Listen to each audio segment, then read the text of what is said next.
Okay, guys. Good morning, dear colleagues. Good morning, dear students, and especially a good morning to our wonderful guest this Monday. In behalf of the Metropolitan University, would like to welcome Satwik. It's like a gift from God that he's arrived in Serbia for a couple of days and has really generously showed the motive to come and meet you guys here and all of us, and especially thanks to Una, because this wouldn't have happened if it wasn't for her. Because I forced him. Yes, he didn't have any choice, yeah. So some of you guys that don't know Una, for now you're gonna meet her. She's a part of the crew and she's gonna be your professor very soon. And she has a great international background, which actually brought Satwik here with us, and it's a really big deal. I just mentioned to him that like a year ago, I even had some case studies about Lego and how in-house they function and how they work. So I really couldn't have imagined and dreamed that we could have some personal input of this information. I mean, about everything that happens, not only about Lego, but actually about his background and his history. So thank you all for coming. Today is a special day, Slavaje, and he knows as well that a lot of you guys maybe couldn't have really easily come to join us today, so thanks for coming. We couldn't have we couldn't invite all of the whole faculty, even though I'm sure everyone would be really interested to be here, but we have the online crew that's here with us. Hello, everyone. And I'm inviting you guys to be interactive, even though you're not here with us physically. You can ask questions. We're gonna have a Q&A. We're gonna be totally interactive. We're gonna wing it, as we said, nothing too formal. You can all be relaxed to have a really creative and cool couple of hours. So I'm gonna translate the spotlight over to my friends over here, and we're just gonna have a conversation which we invite you guys to join. Yeah, so the idea was actually to try and have a little sit down so we can, it's not too formal, that we can talk and we can also, we have a few topics in mind, but it would be great if you have any interest to just ask questions, or because Satwik is really an amazing experience. We studied together, we did our master's degree in Milan, Polytechnic School of Milan. He's one of my dearest friends, but also we were amazing teammates. We were so good that we were actually forbidden to pair up by our teachers, because we actually were, because they would give us some topics, and then two of us would stand up and then we would start talking, and we didn't let the teachers cut in, and we just kept on talking. And then they said, okay, listen, plus, you know, Italians, they want to start explaining and this, and they're like, no, this is why we did this, and we have our arguments why we did something, and we were always right, of course, and like you are probably, and we always knew the best, right? So like at one point, after a few mic drops there, like after our presentation, they said, it's time for you to break up, to part ways, and maybe bring your awesomeness to another team. But we managed to convince them to let us do our also, I think we did the final, right? Yeah, we were the brain and the beauty. I was the beauty. Yes. And Una was the brain in the relationship. And it really worked, yeah. It worked miracles. And then Satwik unfortunately decided to leave me to go to Germany and work for Adidas, where he had quite a prolific career. And we'll talk about also, because that's, yes, the topic is, we said Lego, but a lot of that's the eye candy. Yeah, the eye candy. To bring you guys here. Maybe Adidas. But also, I mean, he did a lot of collaborations, so maybe you know of some of the collaborations of Adidas that they had and they did and they still do, and some of those are actually, this guy was in charge of those collaborations. So that's why we said, if you have any particular area of interest or you want to ask questions, please just ask, because otherwise you will never learn, and you will never get the answer to your question. That's why we're here formally. It's not. Satwik is going to show some of the work he thought that would be interesting. Maybe he's completely wrong, so we can we can chat about different things. Him. Yeah. So he can change careers. But all the time. as he will give you his background. And can you just see like what are your backgrounds here? Who's It's we have 4th years, so they're actually creating their portfolios with me. Online we have the whole faculty. 1st year, 2nd years we have print media, we have interactive media, so very, very colorful backgrounds. But here physically with us we have 4th years that are on really with their own crossroads right now. They're asking themselves really important questions, and it's not an easy period for them because they're making a portfolio that's going to define their future. But It's not really. It's really an important period because they're doing also their work in the internships and finishing off the basic studies. So that's something that we always, whenever we see each other, we kind of discuss also. What is it from our education that was actually useful in the working environment, and what we would have liked to had more of, what we would what was actually not useful, what was useful. So, and that's what also we were discussing with the whole team at the university, also for the future, for the new master's degree that was. Which I'm actually now as a student as well at the master's degree, what direction we should steer towards so that we can actually give you guys the best experience and prepare you as well as we can for the world out there, and to be better designers, artists, or whatever you want to call yourself. Better, really, it's there's so many opportunities nowadays. But okay, enough about us. So. Please, Satwik, can you tell us something about yourself? I'll start off by saying, I was telling Una as well, I've worked primarily in collaborations with fashion designers through Adidas, but I'm most scared talking in front of students. So as a student, I was very judgmental of people that spoke to us. Like, what the fuck do they know? No, it's okay. Made my first mistake already. So I apologize if I sound really scared. My name is Satwik. I'm 40 years old. I studied industrial design after finishing high school, when my parents wanted me to study computer science and then do an MBA in finance and become an investment banker. Their dream. All the so I did everything wrong, according to my parents. I studied industrial design and I specialized in product design.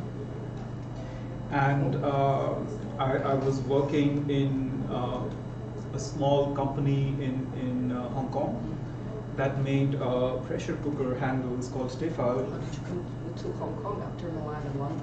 No, this was before Milan. Ah, okay. And then we used to get all of these briefs from Tefal in Italy, actually. And so for me, Italy was like the headquarters of design at that point of time. And there used to be these spreadsheets of numbers and things. As a designer, it didn't make any sense to me. And then it became very quick to me to understand what the business aspect, why was I designing a pressure cooker handle at all? Why does the world need this, and what is it meant to do, and things like that.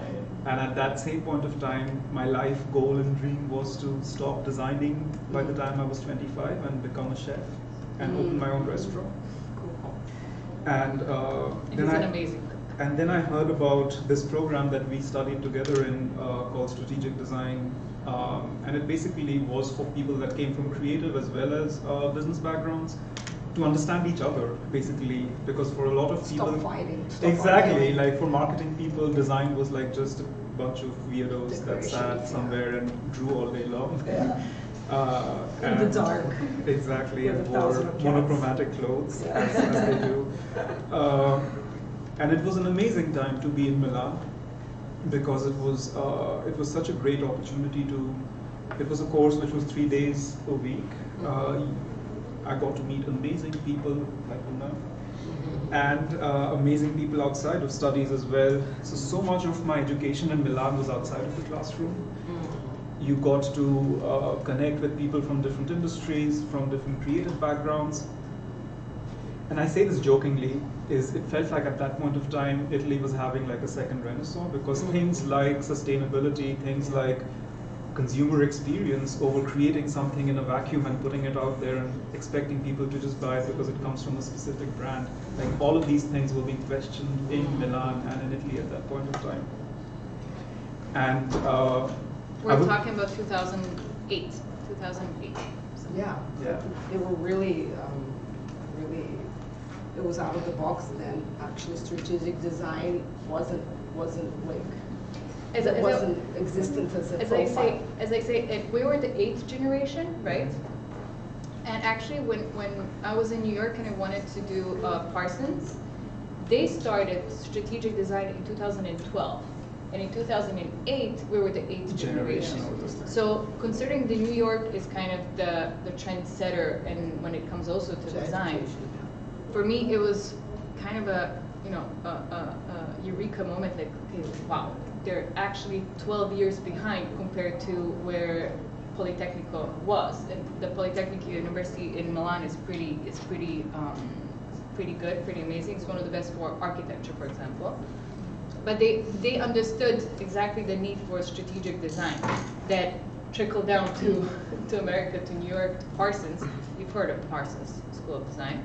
Only in 2012, and it was quite they did a master's level as well, and I think they did a PhD course as well. So that's something for me was like, wow, I'm kind of one of the initial. And back then in 2007-8, they were talking about things like sustainability, which was just sort of, nobody knew what it really meant. It was to make things out of recycled stuff or recycling things, and nobody knew beyond that what that meant, and that it was a whole mindset shift, which right now is like the thing that all organizations and companies are steering towards. But at that point of time, during Salone in 2007, I got to help somebody out who promised me that he'd buy me lunch for doing all the work for his exhibition. And I was just like slumming it out. I was making 3D renderings of some sort of a windmill that would create fairy dust and solve all of the world's problems. And it was a great project to work on. And then I got, because I spoke English and that agency didn't.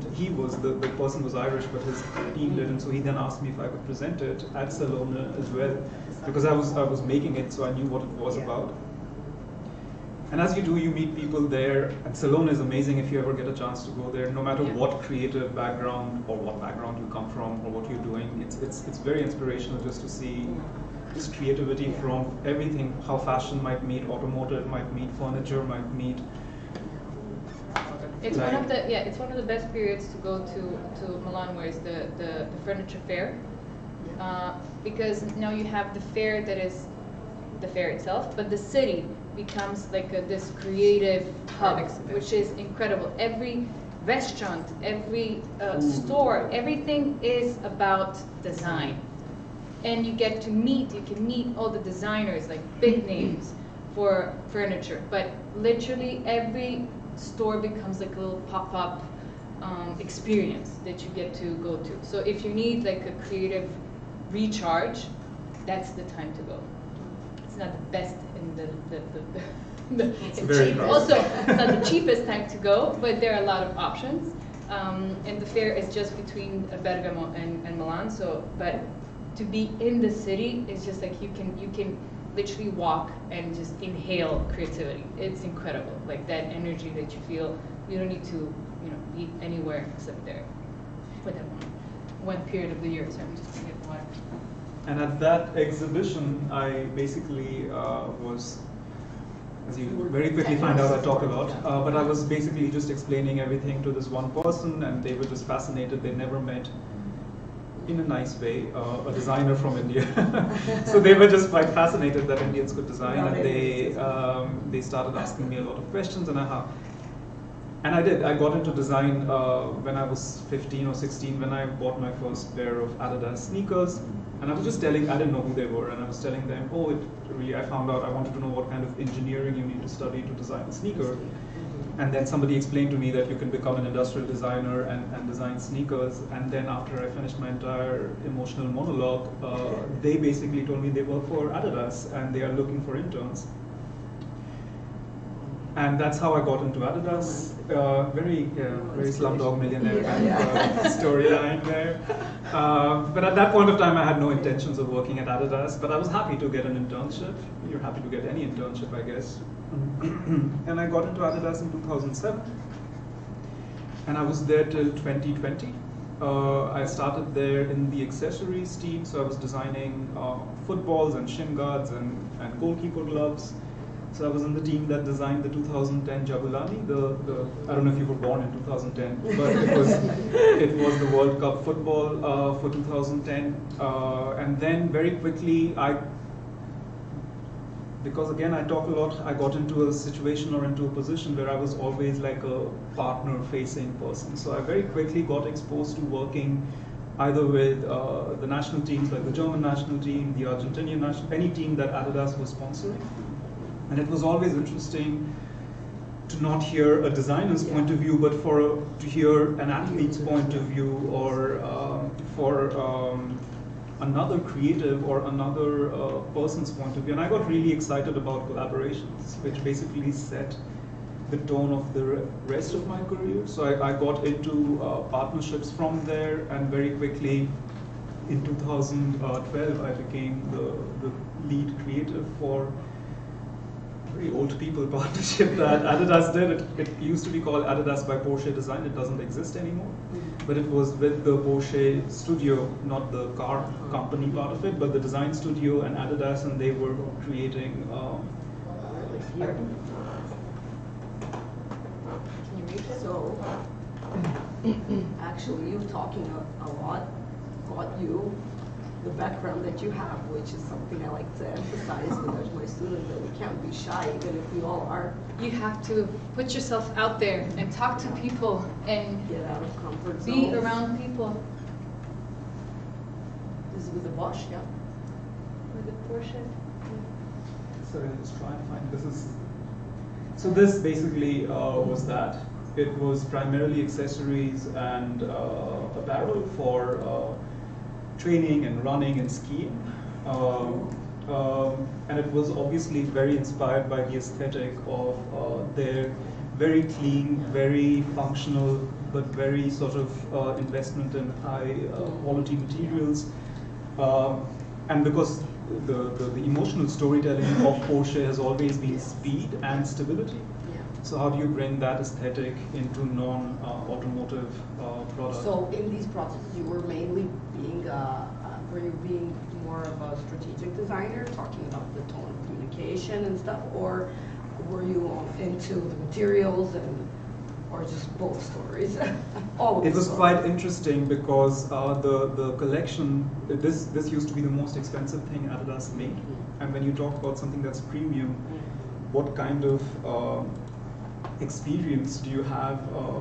We actually used to go to the Porsche factory in Leipzig in East Germany, and we used to see the line that the range was supposed to sort of complement.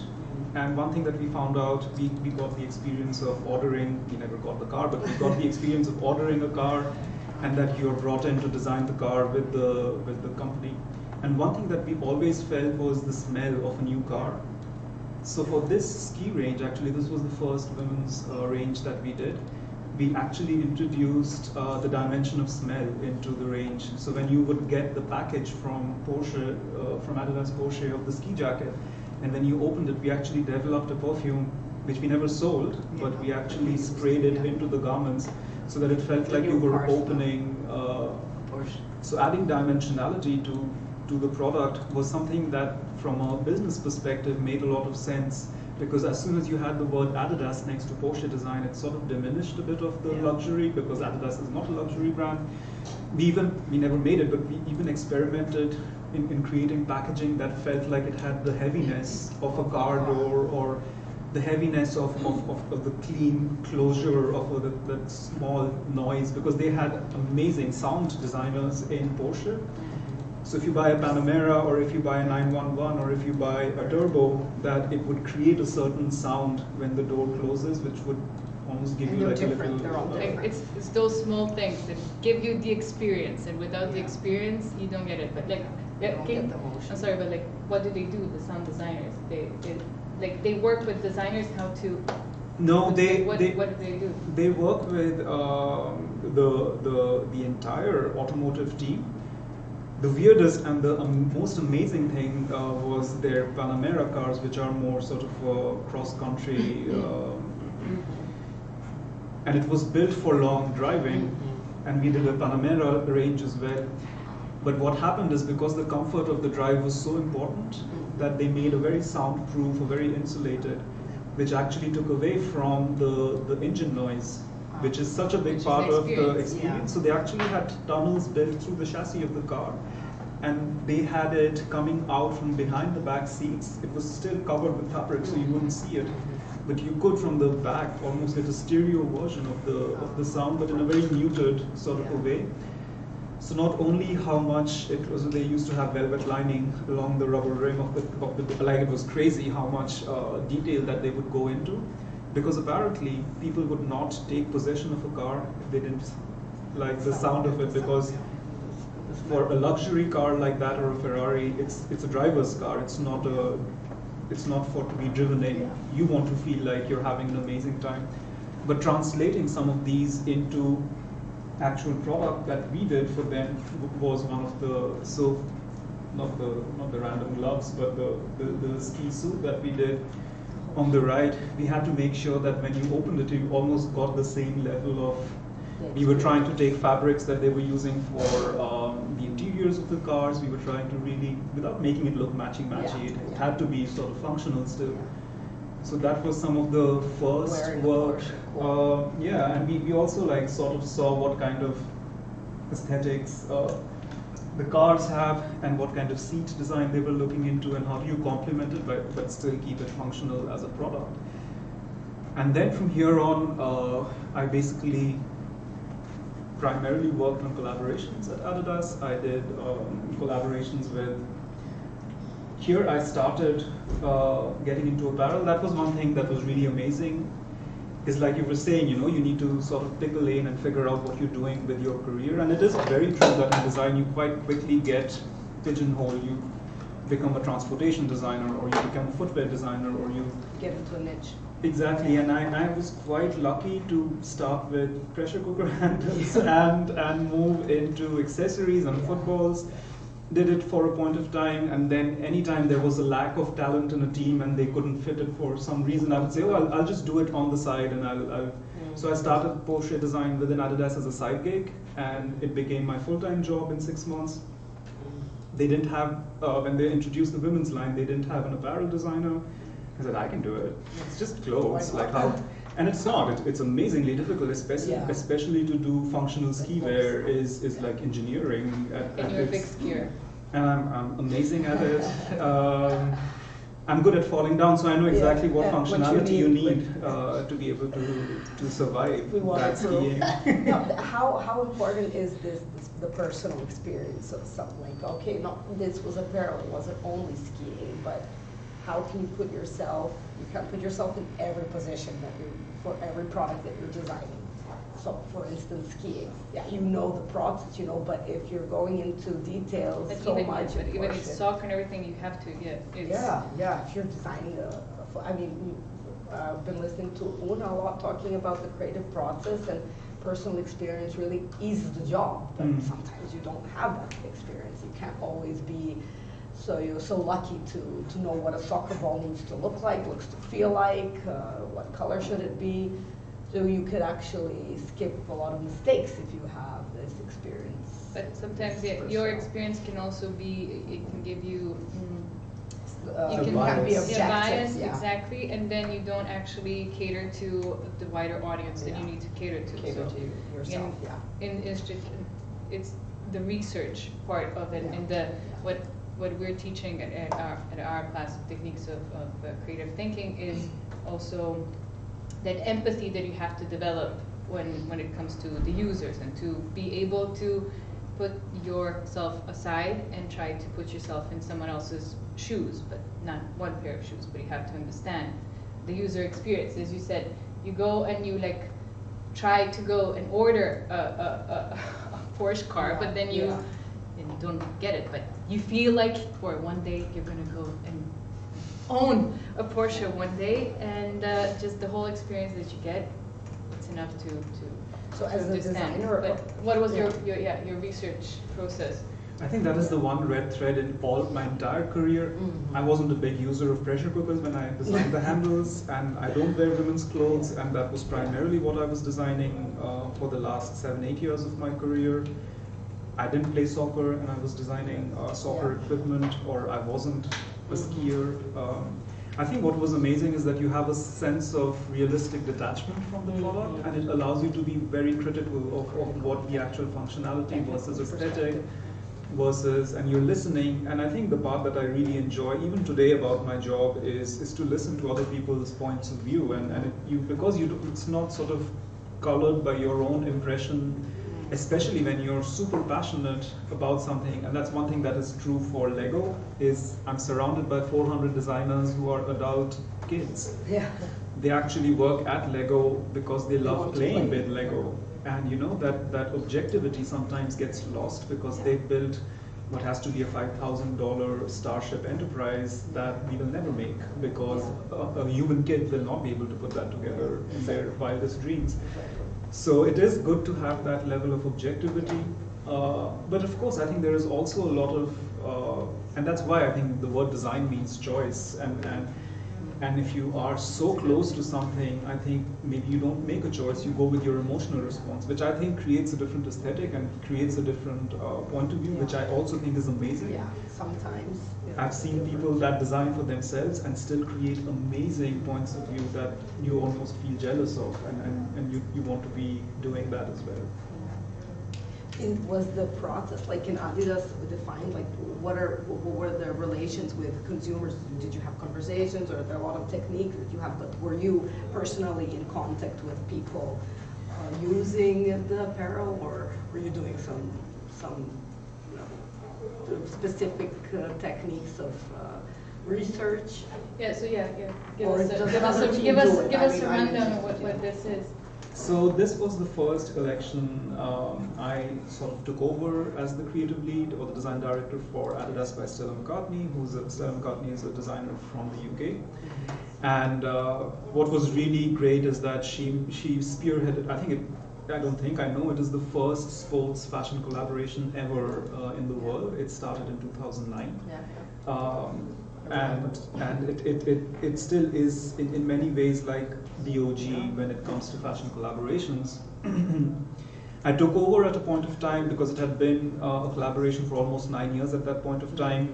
It had become maybe too stellar. Yeah. It had become really fashion, and it had sort of lost functionality. And so the job I was given, because I was creating technical fashion apparel through Porsche, they saw me as a good fit to sort of infuse more Adidas DNA.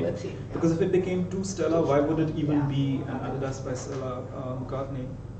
I took over at this point of time, and what we did is we took the entire design team to LA and New York, and we basically spent time shadowing athletes and people that were truly, and they could be everyday athletes, they could be people that train on a regular basis. I remember you were doing all the classes. They were like the most popular classes.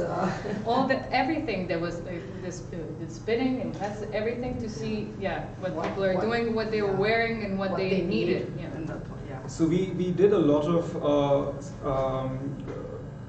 It's actually an amazing institute. It's an amazing organization in London, and what they do is. They call it RISE. So you look at the rational, the intelligent, the social, and the emotional needs of. So when you're buying a garment, there might be rationality. I'm cold. I need a jumper. There might be a social. My friends are wearing this brand or this color or this kind of. Intelligence is okay. This is the right thickness. This is the right price point for me. And the emotional is if you see something in a store window, a car, a sweater, whatever it might be, and you have an emotional response. And that is my jumper and I need it, and then maybe that overrides your intelligence thinking and you max your credit card, whatever it might be. And we started really following and trying to understand people's purchase dynamics. We were maybe too much into their business. We were going into their, they volunteered to do this with us. We actually went into their wardrobes to see how do they create an outfit. We very quickly understood that men, younger men that went to gyms, etc., planned their outfits sneaker up. And for a lot of training and sports, women probably wore their favorite tights and then like planned their entire outfit around that if they cared what they look like. A lot of people were so into their workout that they just wanted highly functional, a waistband that wouldn't turn over every time and things like that. So a lot of it actually went back, and actually Stella herself was really thankful because she felt like she always wanted to use this collaboration to really support a female athlete that doesn't exist today. Like her vision, even when I left, was I'm creating for a superhuman robot that doesn't exist, and she is going to save planet Earth because she's very sustainable first. She needs to be a fighter, she needs to be able to save planet Earth from all this overconsumption and things like that, and that it's, you know, she jumps from a helicopter, skis down Whistler, and goes into the most sustainable ski resort with 15 dogs. I don't know, whatever her vision was. Yes, one of the techniques, you make like a that's dream profile. Yeah, but that would be an extreme user that you would go towards and that you would cater to. So that's something that also you as designers, when you think about who am I designing for, you have to go very detailed. It's not like, okay, what is the age group? What is the sex? What are the interests? What is the income bracket? You have to really think of like all the extreme users and how they could. That's the vision. Since you don't have a business background, one of the main things that you always do, you heard about it, it's to set up your mission, your vision. But vision really is something far in the future, something that even in, I don't know how many years, the people, when you say a brand, when you say something, people have this emotional connection and they have actually, it's like that you can define in a few words. So but that's the vision. It's something that is not attainable now. It's something that you're working towards. But it's very difficult to define that vision, let's say precisely. But as you say, like that woman that doesn't exist, and you're designing something towards that end because you believe that person will save the world and save the future. So don't constrain yourself in that way that something has to be actually realistic now or today or in 10 years or 20 years. Think about maybe what can happen in 100 years.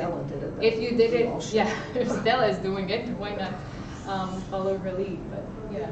But that actually, one of the last collections, second to last collections that we worked on, and just to give an example of how that led to some of the most innovative things we were doing in Adidas in terms of fashion. We were trying to figure out how do we use this vision that she has of a robot woman that is, so we went back to some of our biggest suppliers like Lycra, etc., to say, what can we do? Like, we turned into like those robot doctors ourselves. We took tights, we put it into very high temperature, it melted. See what happened. And we like put the melted tight on top of another tight to see where you need the most support and things like that. And we actually came up with the first, so if you see this is actually molten, melted Lycra, not a yarn, but just Lycra as a screen print. And we printed it on top of garments so that you would get the maximum support in areas that you need the maximum support in without any cut lines. So you wouldn't get any irritation of cut lines and fabric folding over, but still get the support. But we were not happy with that, so we printed it with these have like micro dots so that it's still breathable, and so it all led to a lot of innovative thinking. We could create designs that didn't exist before, and she was more than happy to challenge her sense of aesthetic because she's very animal prints and very sort of nature driven. But it was the least fashion. You can see even from these, they're aesthetically pleasing, but you can see it's high functional. And that's what she was looking for. I think, but this gave me the most joy because we could bring truly what Adidas was about, which was functionality and being the most sort of advanced in terms of tech, and taking somebody that was really aesthetic and very feminine aesthetic at that, and how do you bring that together and still create a unique point of view. So this was one of the collections, but this sort of really changed the aesthetic of Adistella, and that was a great experience to be able to sort of deliver that towards the collaboration. And that's what she also loved doing, is that, you know, we could create aesthetics that were really clashing, and then you could layer it as a look, and then that, because as a designer, I know I'm not good at styling, and that is something that a lot of designers feel like they are good at. I'll tell you now, it's not the truth always, because you're so close to your product that you don't know how to take a step back and look at it from a point of view. Frequently, it's too much. We just do it in a very high. But it allows you to have your own, again, individual aesthetic. Identity, yeah. But I think the information that you got from this process of following the athletes, from my point of view, it's gold for every brand and product. So it's cool that Adidas does this with all the designers. Absolutely, because that you're there. For Lego, I did my research, and I can know they do that. But can you just explain this kind of mood board, and how do you set up things when you work, and what is actually used as you as a designer when you approach your team? Like, what visual material do you use to communicate your idea or direction? So like, what is actually, so that they know that when they make thousands and hundreds of mood boards, it actually has a purpose and not just collecting things from the Pinterest. So when Stella said, you know, I'm looking for this super bionic woman who doesn't exist today, the team went back. So the design team went back and basically did a very emotional and a very subjective search of imagery that appealed to them, which I completely understand, and that makes sense. So they basically looked at fashion. Quite often looks at fashion for inspiration, which is something that I challenged when I got in, to say, if you're creating your own original aesthetic, it's great that you're getting inspired by fashion, but what else? Is it art? Is it actually sci-fi movies? Is it? But this is what it was. So they were looking at some of these for silhouettes, some of these for color inspiration, some of these more for prints. But what we basically went away after that is I started challenging them to look at things that are truly functional. Look at functional wear from other sports brands in terms of other sports. Why is a basketball jersey so comfortable, and why do people wear it? And exactly, and a lot of the input that we got from people were that sometimes I just want something as a cover-up, so that I don't have to think about what I'm looking like. I can get my training done, and I just need movement. So we really started infusing the functionality. We started looking at motorsports, because that is both performance as well as a completely different aesthetic. We started looking at unrealistic finishes, because we were looking at a bionic, so we were looking at metallic, we were looking at things. But the great thing was we would take this metallic fabric to Lycra and say, make this functional, make this breathable, make this, and they would say no, and we would go back again. And they have the hard job. Out of the 100 things that we would take them to, I think what this allowed for us is to inspire both Stella's organization, but also inspire Lycra, and also inspire some of the biggest fabric mills. How many iterations do you go through when you work with someone like Lycra? I started developments in 2017 that are still going on 2 years after I've left Adidas, whereas some actually happened very quickly. So this one that I'm talking about, this took 2 years to develop, and we could, Adidas could own it for the first year. We couldn't pay the royalty to own it forever. But Stella was also quite open to allowing other sports brands using this, because this is a functional breakthrough that is really great for all kinds of training products. It has been patented here, but by Lycra. You win some, you lose some. Thought of it. Yeah, and the other thing I wanted to very quickly, because I also saw some footwear sketches outside. I think one thing that was always really interesting for sneakers. Sorry? You dreamt of sneakers. I dreamt of sneakers. And it's funny, I never designed sneakers, so that was the sad part of my life. But what we were trying to do is, Adidas was always seen and known, even today, as a men's brand, a men's soccer brand. And if you think of women's apparel, there's just so many other brands that are doing a much better job.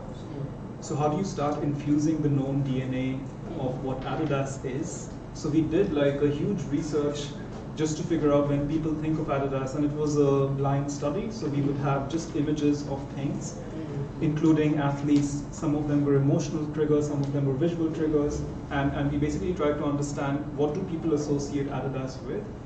And the images on the left are, funnily and not funnily enough, it was all sneakers. And these were some of the sneakers that they were pointing towards. Very 90s, which also made sense because we did this about 3 or 4 years ago. And 90s was like a trend which is cyclic and it keeps coming back, and that makes complete sense. We actually then went to Wolford, which is an undergarment company, a tights company, and because we couldn't do it, we just said, who can make something this complicated? And we said Wolford. And one day we just walked over to Wolford in Austria, and they were like, yeah, absolutely, we'll do this R&D without any investment or anything. And we were like, great. And we basically saw what they had in their archives of knits.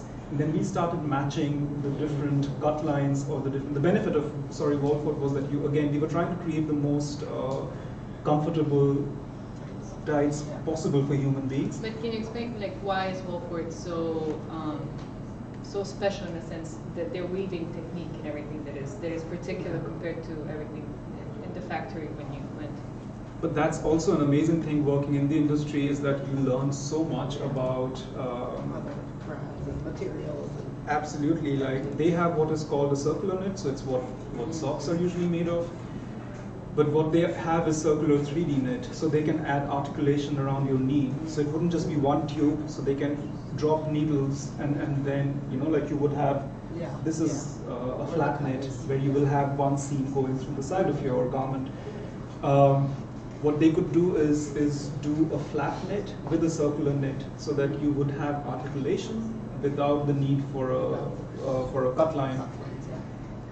And they can do it in the finest knit from a machine development point of view. There is nobody that does 250 needles. They're special machines that Wolford uses, actually, that they probably created for themselves. And that's why they're also very expensive there. Yeah. At that point in time, we didn't really think about these. And we basically said, like, how do you get these lines from an Adidas sneaker onto a garment? And we started seeing like some of these textures, like some of these meshes that they do in their opinion, a more feminine aesthetic of flowers or something like that. But we tried to see how do you bring these really strong and sort of very dynamic lines of a sneaker onto a tight. And basically, the intention was to find out the engineering and the aesthetic of Adidas, using the engineering and the aesthetic of a quote-unquote feminine fashion product. And what we were basically trying to do is to see how do we create a point of view for Adidas when it comes to aesthetic that can be really disruptive. We never wanted to sell these, we knew that it's just an experiment. Realistically, nobody would really wear these on a regular basis, but how do we create something that you can go to a yoga studio, throw your jacket and denim on and go get a coffee? Because this was one of the biggest learnings, that they didn't want it to be fussy, they wanted it to be something that could easily blend into their entire day and still be something that they can party in, but also because they need the same level of functionality. That's something that's really popular now, to have that all day clothes, So, but all of this also came from we didn't decide it. We even created a no-bra bra where a lot of our athletes came and told us that they almost want to feel like they're not wearing anything, because that's the most comfortable, obviously, you can be. So how do you create the same level of functionality and support and performance? Like when you're naked. Exactly. So this was difficult. The intention was to almost create like a super luxe but almost naked feeling, and still have all the functionality of. Were you selling this stuff? Yes. Yeah. But this then became the foundation too. So this is being used by the Adidas Gucci collaboration for a lot of the socks that you're seeing. This is the Gucci socks are made by Wolford. Practically everything trickles down and it gets used. Starts. Exactly, and then this was also going into the Kanye West, the underlayers that they did. It only existed for one season, and he only went back to footwear after that. This went, so Beyonce's entire performance range is made out of Wolford, and Wolford is manufacturing this for all the collaborations. And it all came from you. Yeah. They all came from somebody who said, I want to feel naked when I'm wearing these clothes. So that was the main They inspiration. define the impossible. We're here to solve the problems Yeah. where the solutions seem to be. How do you feel Right. naked with wearing technical clothes? Yeah. It's a tough one. Okay. Looks really great. Bring sports to us too. Any questions or so For now. far? Nothing? Materials, copyright, experience. They're gonna like, What's your creative process when you have to formulate an idea or a design for a pitch. piece of apparel? Yeah. So where do you start from? Is it different in companies? Probably the pitch. Oh, absolutely.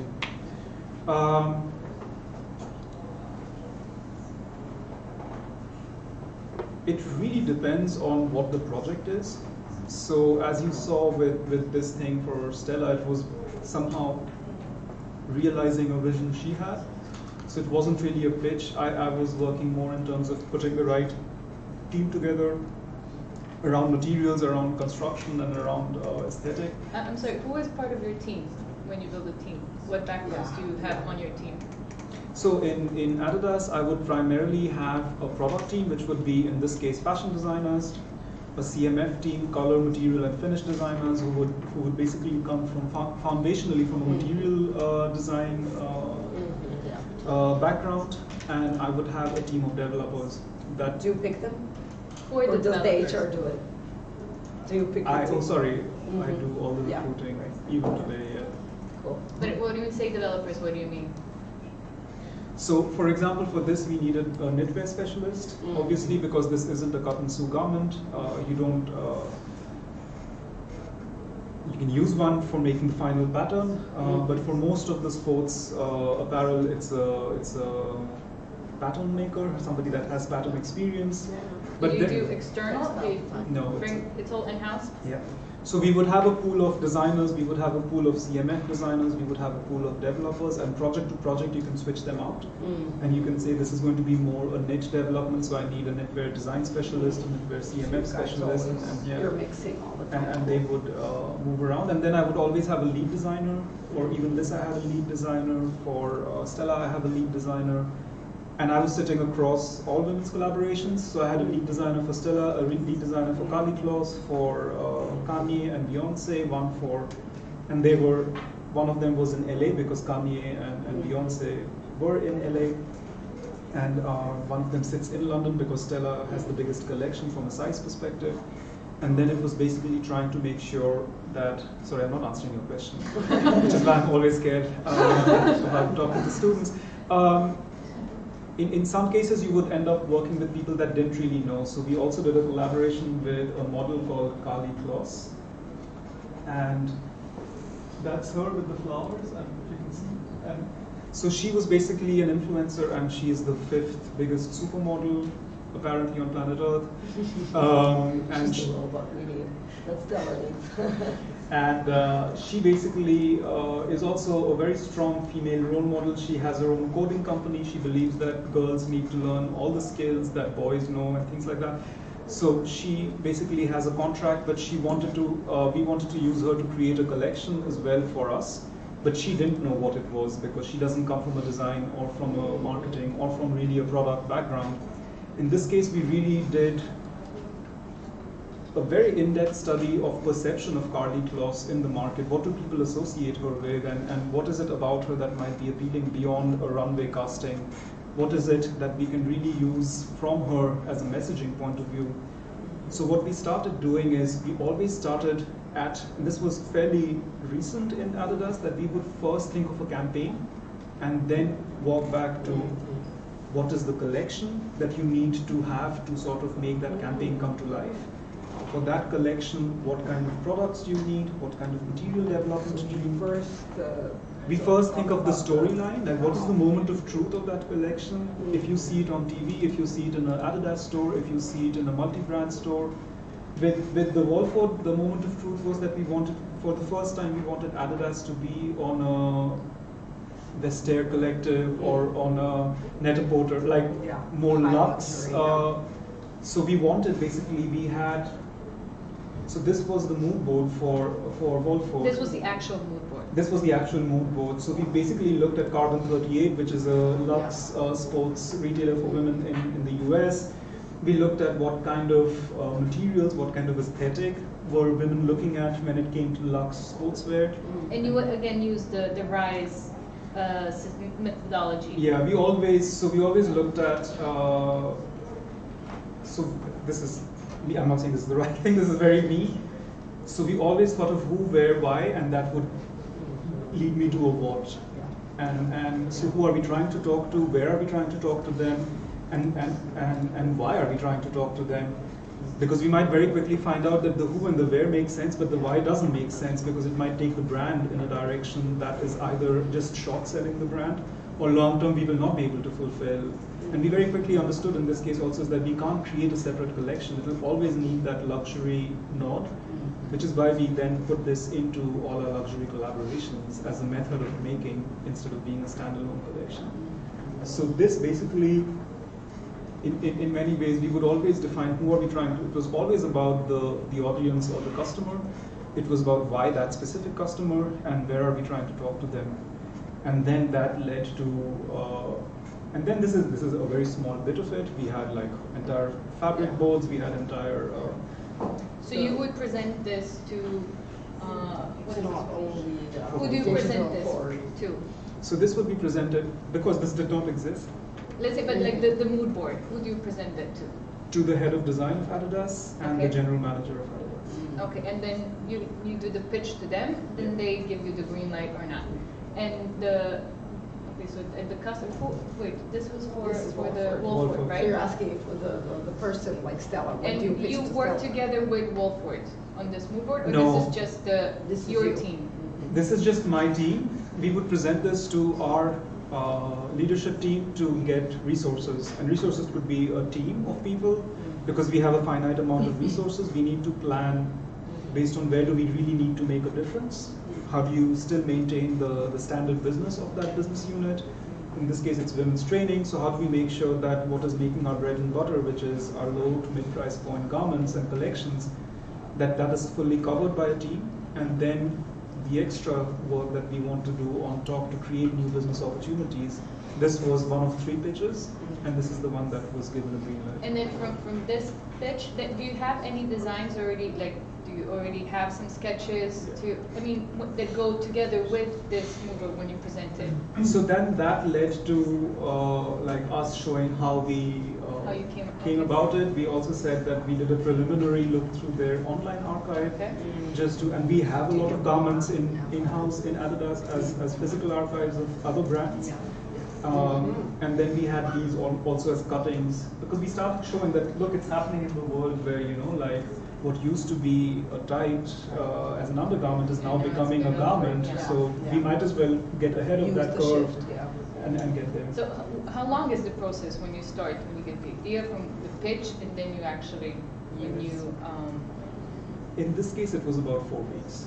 4 weeks Wow. from the research part, the research pitch, then you get a green light, then you start developing all the designs. Who defines how many garments do you need to make? Is it something that you decide, or is it dependent on the budget you get? What is the collection? Like how many pieces or what do you need to put in, and how many actually designs do you go through until you decide on the final? So in most companies, both Adidas and Lego, you have a triad. You have a product marketing head, you have a product design head, and you have a product development head. A product marketing head would see this as a business opportunity and say that the scope of opportunity is approximately $10 million. We need to have width because if it is luxury, you can't just give one thing and expect them to create an entire look out of it and things like that. Design would then say to create a look, we think we need at least these things. And to create impact, we need this depth of color or this depth of silhouettes and things like that. And a product development team might say, guys, from a capacity, we can only do that much of it. And if you want to do it in the Adidas quality and things like that. So in some ways, it's a compromise between all 3. But whenever it's a fashion collaboration, design has the Delete. Delete.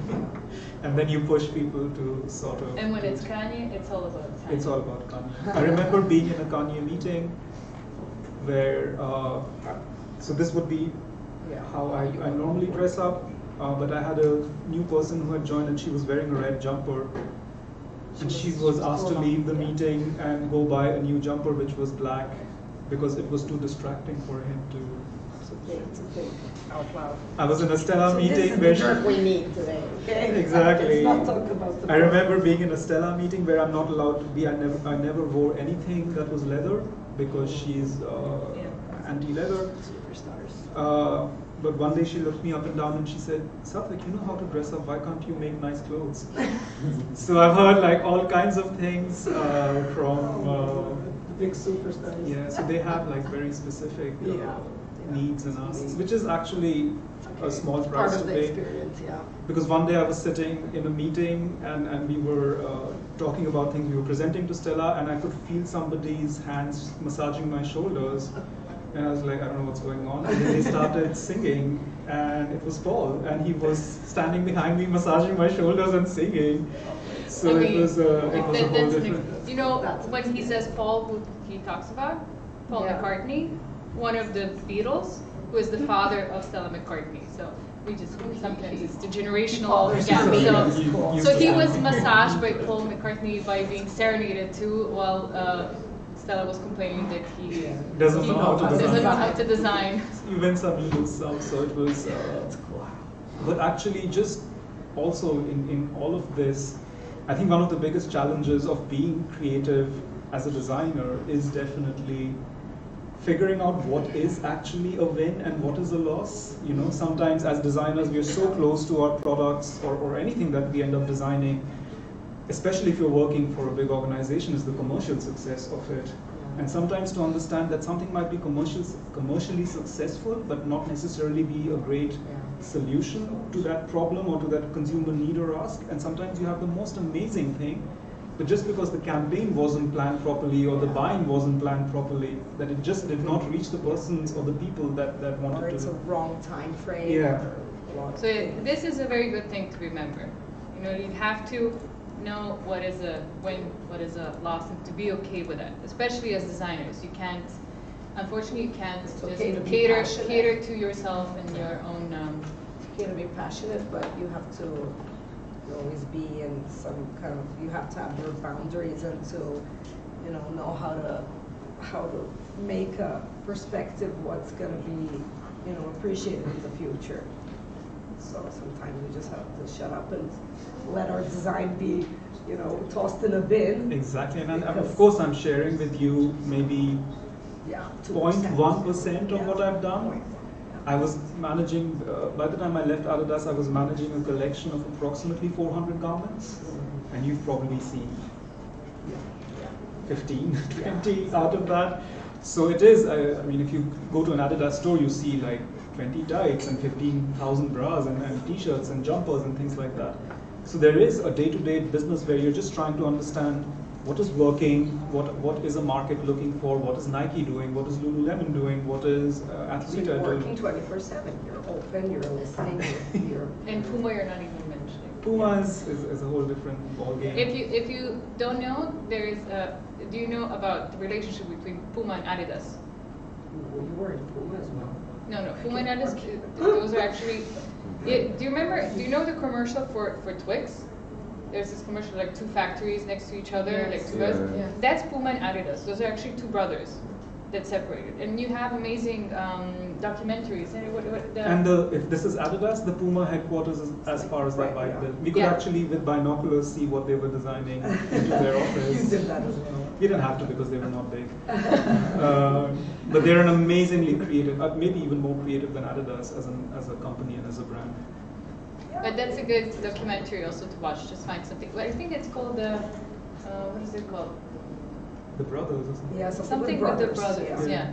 So how they started and how they separated and how each one continued their professional. And why that's not changing. Yeah. So Why that's they're not an coming together interesting. again. Yeah, it's an interesting. Let's hop story. on to Lego a bit. I have questions for Lego. How did you how did you make the shift? Because you know you seem very passionate about Adidas. 15 years. How many years? 14 years, yeah. Just after Polytechnico. Oh, after faculty, when you dropped into Adidas, what? Yeah, internship that turned into a prolific career. So, this happened during the COVID lockdown in 2020. When the lockdown started, after 3 weeks, it felt like, okay, this is going to go on for a while. Yeah. I was already looking to see if I wanted to do something else.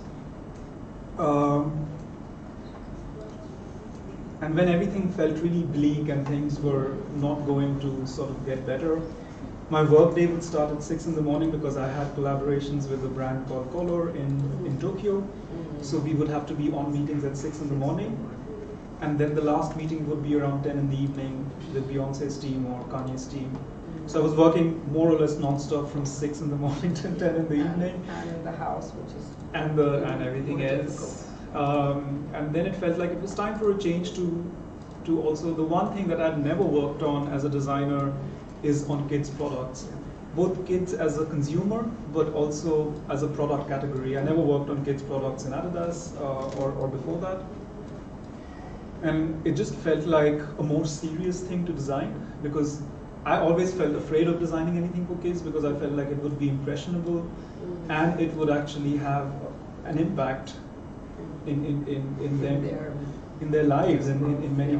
I felt like if you made an amazing sneaker for kids, that would make them run more. And do I want a kid to run more? And I just felt like a lot of responsibility as a human being. So I really stayed away from kids' products for the longest time. And it just felt like the world needed more fun and joyful and positive messaging.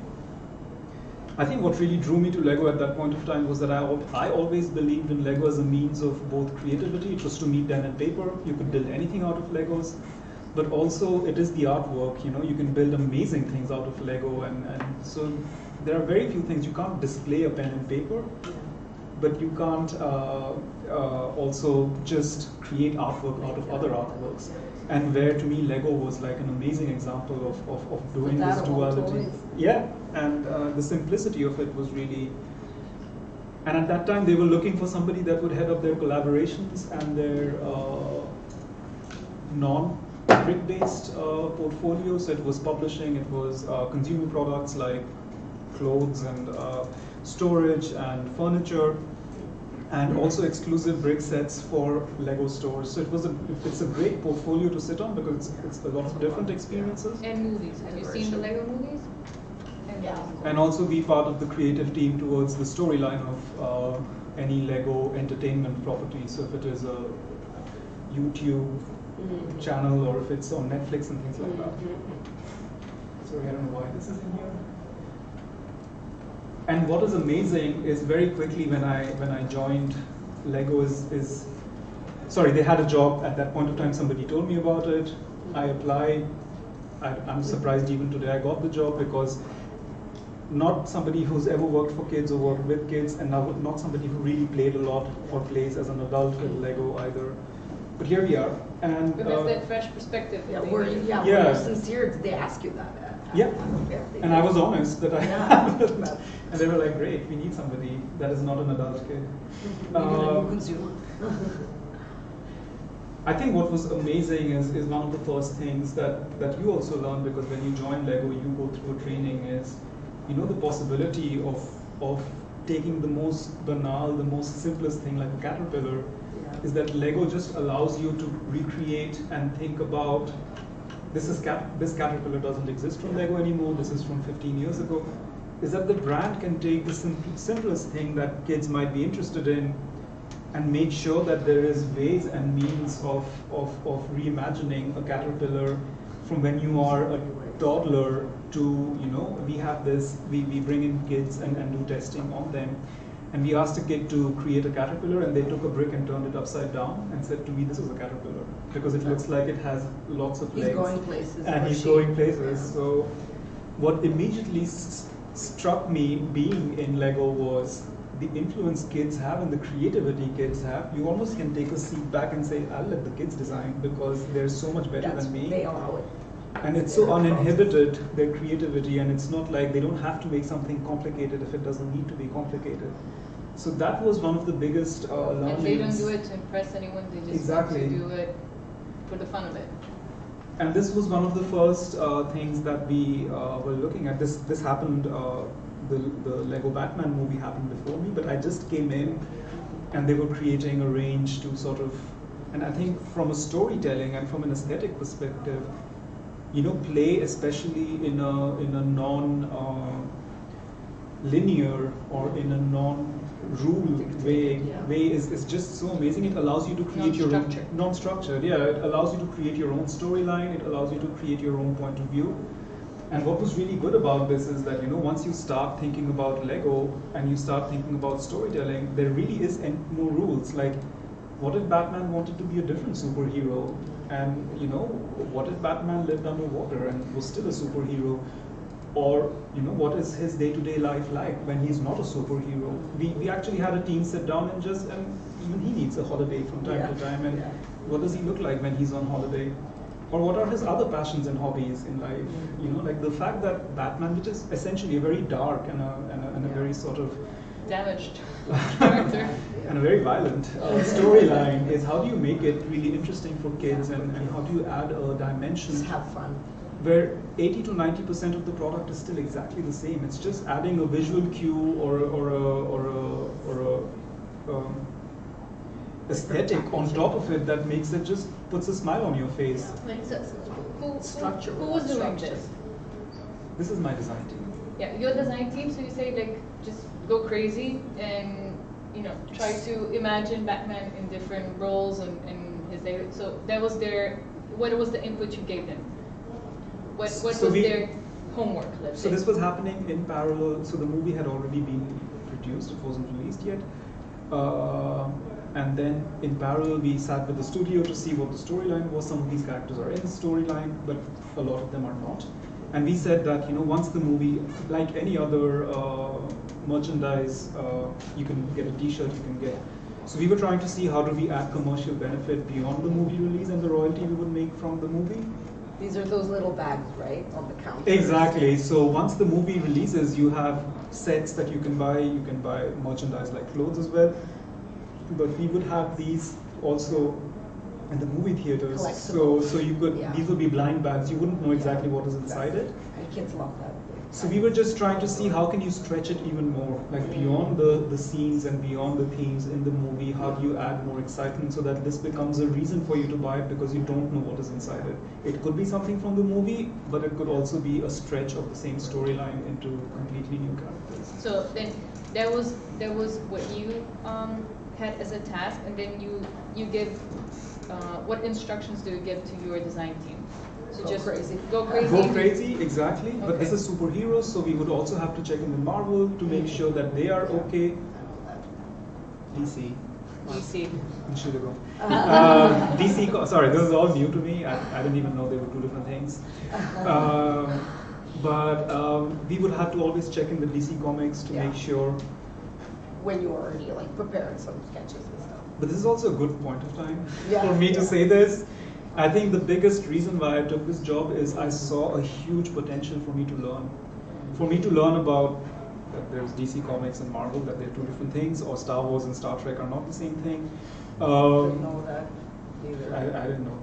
Yeah. I still don't know the difference. But the fact that, you know, these have their own storylines, their own aesthetic, their own huge fan following, and that has an impact. How do you, I think from a business perspective, what we are helping both Marvel and DC is the storylines haven't aged well. It's very male dominant, it's very stereotyped in terms of gender roles in society, it's very stereotyped on what is good and what is bad, it's very stereotyped in the aesthetic of what is a superhero versus what is a supervillain. And as you see the movie franchises, really, like if you see the Joker movie right now, he's almost portrayed as a person that had real life. Like he was a good guy and society turned him bad and things like that. You can't tell that to a 6-year-old kid, but how do you still help a Marvel and a DC to create something that is palatable, that is still fun, but that still allows. Our hope is that a kid, when they get the merman, Batman figure, that they can create a storyline around it, and that they can have their own fun. To be able to help other organizations, so that's my main. So my brief from them was to how do we make this palatable for kids? How do we get the next generation of superhero fans in? How do we learn from that?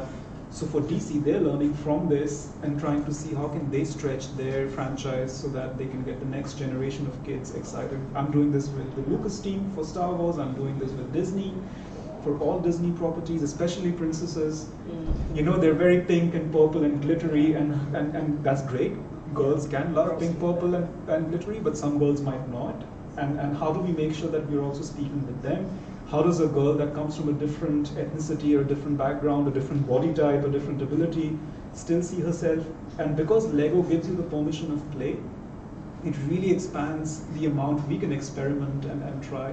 But the business need that we are understanding is that how do we make representation, visibility, and playability of these very aged IPs and properties more relevant and modernize them. And that brings me back to one of the other professors, Lichner. He had a question as well, like how does it feel? All the responsibility actually you have when you have such a big brand behind you, like in you as someone who is a designer. How do you relate to that? Especially when you say, okay, you're not a big Lego fan and you don't know the difference between Marvel and DC. Like, but what is the responsibility, and what do you think? Is it scary? Is it like, do you think that you might fail someone, or do you think like, okay, yeah, it's time to do some change, or how does it? About that until now. Yeah. No, that's one of the first questions I asked as well, because I didn't want to have an imposter syndrome coming into a role. So it was in my final interview where I asked, how do you feel taking somebody in that doesn't come from this background? Yeah. I think my manager's response at that point of time resonated with what I was thinking, that I'm not going to be subjective about this. I might be a huge Batman nerd and say I would never do Batman as a fairy princess because that is really against what Batman is and things like that. But if I understand that today Batman as a franchise is very boy-child oriented, and both DC as well as Universal, the film studio, is trying to make it more appealing, not because they would necessarily only want girls to come in, but they want parents of kids from tomorrow to see it today so that they fall in love with this franchise and there is a life cycle. To reshape their perspective. And so when I'm looking at it, I'm not looking at it subjectively. I'm looking at it objectively to understand, okay, how do we make it playful and fun, which we are allowed to do with everything we do, but with the intention of making it appealing to a girl. I'm not saying that's going to be appealing to a girl, but I'm saying that I'm adding more dimension to a very one-dimensional franchise, so that at least there is more kids picking it up and putting it into a storyline that makes sense to them. But all of this is with the intention of getting kids in today. Lego is amazingly successful with adults today, but they were kids 10, 15 years ago. How do I make sure that the kids today are falling in love with Lego so that when they are... Is it more difficult, sorry for the interruption. So when they're making $5,000, they can afford exactly, that. Yeah. Is it more difficult to continue being a main toy for adults, or grabbing the new generations that are coming? So I wouldn't say it's difficult. It is the biggest toy brand on planet Earth right now. It has the authentic green pass to do anything they want to make. I think Little Mermaid. I think what is amazing is that what we can, so we also do advents calendars and things like that, but what we can again do is inject humor into, so only we have the permission from Lucas to make a Darth Vader with I heard you have some personal designs as well in some sets. That's what I read, that some art directors, they have like some, I don't know, like some like numbers or digits on cars. You have your signature. Yeah, I'm not allowed to talk about it, but it's true. I can't point out what it is because I might get into legal trouble. But we it's are. It's all out there. I did my research. But we're also trying. So these are all done by my team. But we're also trying to see things that are everyday occasions for people. Like Christmas is a holiday that is celebrated by people. How do you instill humor and how do you get them because an ornament on a Christmas tree is something that families will do. But if you're an adult or a parent that loves Star Wars and you have a kid and you're decorating, how do we create something that is still a Christmas tree decoration, but it allows you to talk to your kid about your love for Star Wars and still have fun and still get them excited about it? This was a set that we did and launched in 2021. It's called Everyone is Awesome. But what is amazing is, again, I think what really inspires us every day is what our fans do with it. Yeah. So this is a fan that created a Batman version of it. Then a fan created a spaceman. The spaceman was introduced in '79. It's one of our oldest minifigures, and they basically created 3D printed versions of it to make it in the same colors. And what is also really exciting is how they create storytelling out of it, where they basically made it their own by making it into a Star Wars version. And what this is helping us do is really giving them tools to show their creativity. We're giving them a paper and pen, and they are coloring it in.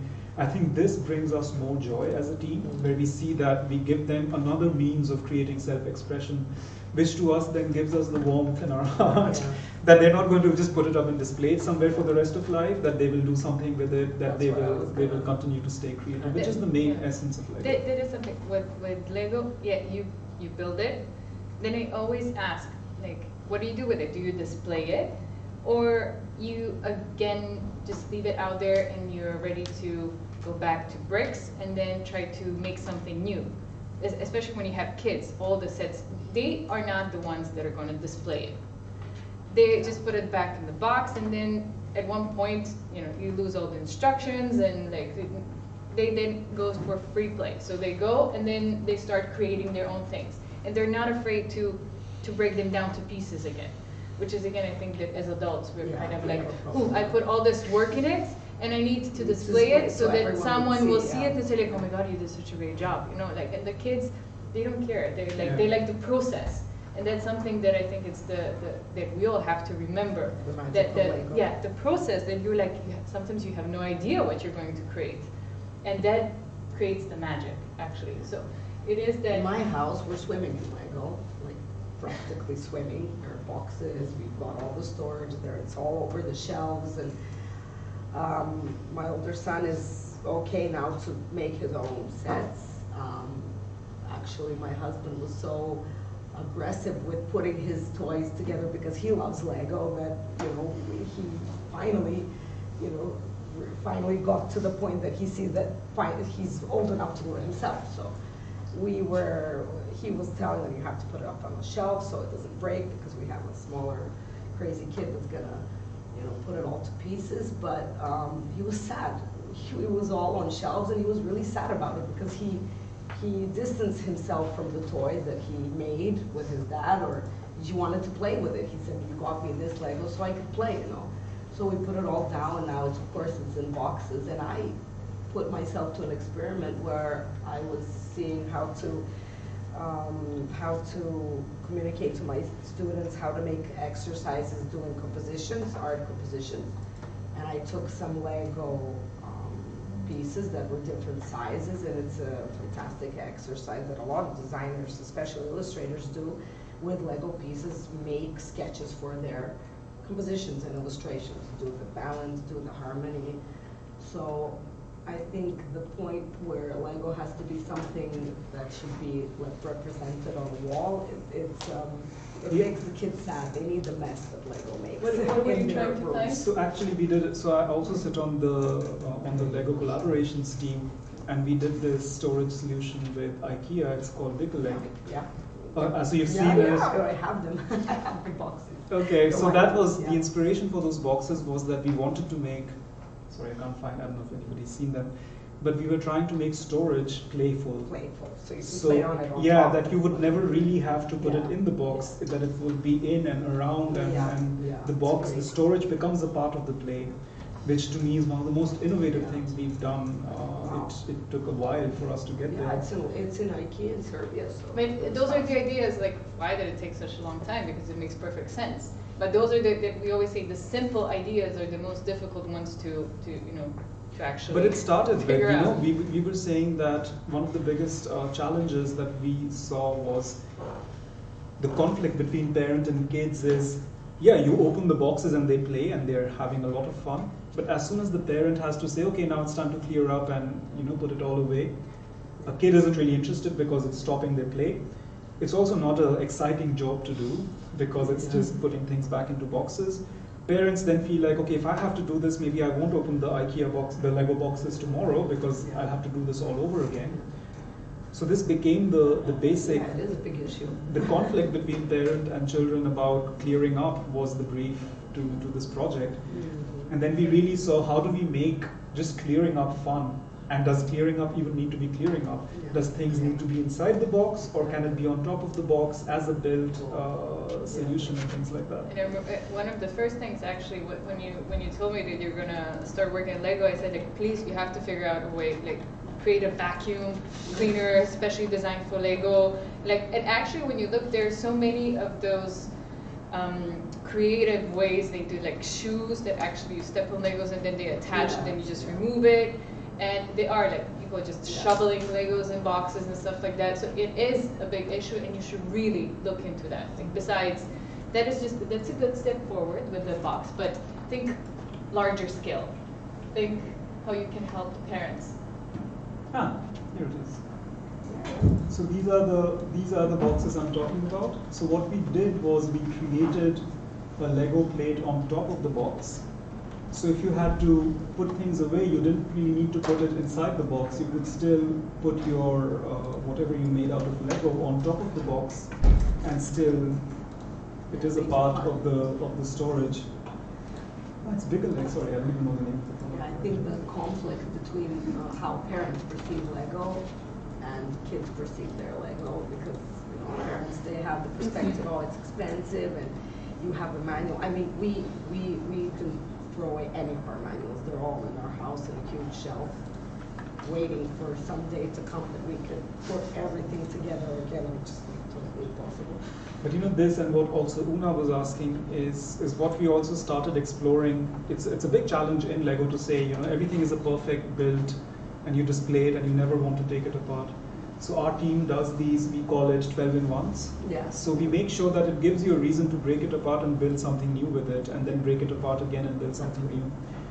And actually we created one which we called 12-in-1, and then a parent... I saw the 3-in-1, I didn't see the 12-in-1. Yeah, but the parent and his kid basically sent this image to us, and they made it a 50-into-1. So they actually added more things using the same bricks, and they made like more versions of things, which is again really inspiring for us, because we see how they take something almost to the next And how level. do you communicate? How do you communicate with them? Communication with the users. We have on our online website, like on our online store, you can leave comments.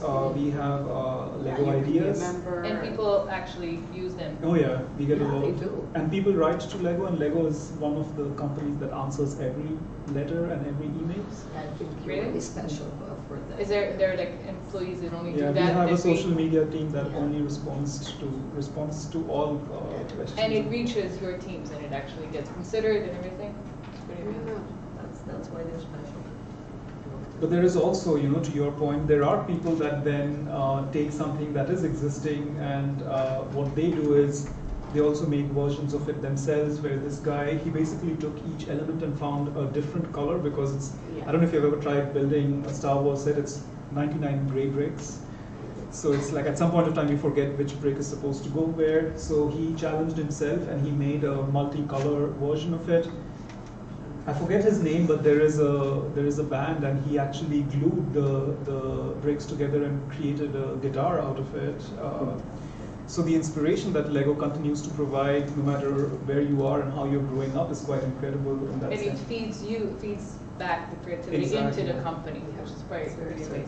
The fact that it's not this, but the fact that he could put his love for music and his love for Lego together in an expression is really inspiring us. So we are trying to see if a person is passionate about animals and is passionate about Lego, how do we make sure there is animal expressions in Lego?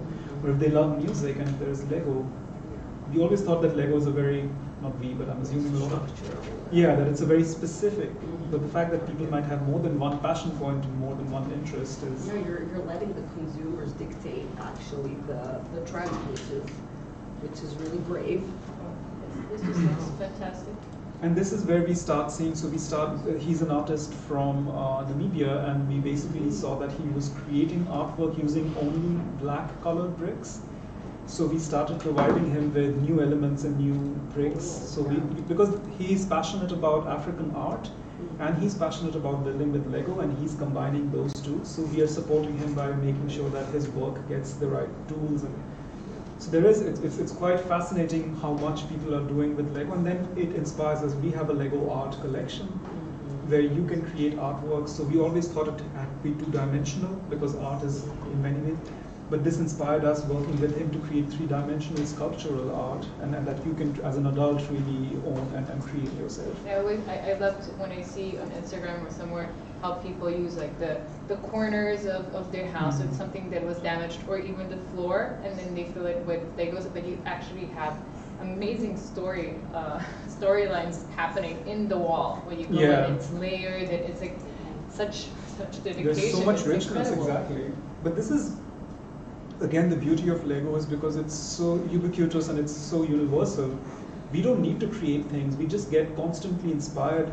But what that really does is that it's a brand that is really in touch with its consumers. Because there is a whole platform called Lego Ideas that feeds us with, even if you're not using all of them, it just shows what people are doing and building and thinking about. So we stay very close to our consumer to make sure that whenever we're creating something, it really inspires them and is inspired by them. That is the magic, actually, of Lego. But, I think you can see it. But what about, okay, but what's your regular process? You said you had 400 designers that actually. Lego has 400, I don't have 400. I know. Your team, how many designers you have? 28. 28. And those 400 designers, what do they do? So for example, Ninjago has its own dedicated product designers, so model designers and graphic designers, Lego City, Lego Star Wars. Yeah, there are design teams that do the catalogs. And what type of manuals. designers? So you said the product designers, the graphic designers. Can you like walk us through a process, like, and you get a brief what you need to do, like a new product or an extension of an existing line. So how does it work? How do you create a set? So when we get, we'll probably get a brief for this next year to do 12-in-1 or 8-in-1, whatever. We will then understand. We have a huge research team within Lego. It's probably the biggest I've ever seen in an industry. And they cater to all of the designers. So the marketing team needs to say, hey, we are trying to renew this part of our portfolio. We need research on kids 6 to 8 and maybe adults around cars. And that's maybe just our team. And another team will say role play or social play or fantasy play or whatever different play themes that Lego caters to. We will find out what are kids passionate about today. Have they moved on from video games to traveling in space? I don't know, whatever kids are doing right now. So they do very in-depth research into what are the things that kids are interested in, what are they doing, what are they interacting with within Lego, what are their behaviors outside of play. As the world has opened up and kids are going out, are they still playing with Lego? Have they moved on to something else? This then informs us. Right now, this was more about like a holiday thing because this was before COVID, and we thought that it could be a nice thing that kids and parents could take with them so that they can build something every other day together. And if we then find out that they're actually staying mostly home because people are not traveling as much, or because there's a recession coming and they might be not spending too much on this that we might need. So all of this information feeds us to like what are the spending behaviors, what are kids passionate about. We get that as a brief in the design team. And then I tell the team, hey, can you think about something that is a 12-in-1 video game? Like you can build a Minecraft character, but also this or that, and it helps them to, sort of, it's not a real brief, but it helps them to come up with. But what is amazing is that it's an amazingly creative team. I can tell them, make a Disney castle, pooping rainbows and butterflies coming out of it, and in like 2 minutes I'll have a castle, pooping rainbow, and butterflies coming out of it in 15 different variations. Yeah. So when we say this in terms of let's say it's a 12-in-1 Batman, and there's a Batmobile, there is a Batwing craft, there is whatever it is, then we start seeing who is this for? Is it for a 6 to 8 year old kid? We have specialists that know the dexterity of finger movement for kids from 0 to 4, from 4 to 6, 6 to 8, 8 So they 9 know what to 12. they're Exactly. capable of building. Their understanding of color, their understanding of form, their understanding of instructions. So they might say, actually what you're building is maybe for an older kid, maybe this is too young, maybe you can't have these many elements. The size of the elements that kids can hold and actually press into one another, like all of these things go into...